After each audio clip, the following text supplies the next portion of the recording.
হাদির বিচার কার কাছে চাইবেন?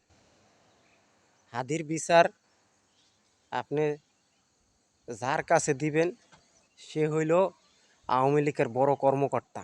তার নামটা বলবো না। তা আসলে এই দেশে হাদির বিচার হবে না। যারা হাদির বন্ধু বান্ধব আছেন, আত্মীয় স্বজন আছেন, যতই রোটে নাইমা আন্দোলন করেন, হাদির বিচার কোশ্চিনকালে হবে না। আপনারা একমাত্র হাদির বিচার চাইবেন ওই উপরওয়ালার কাছে।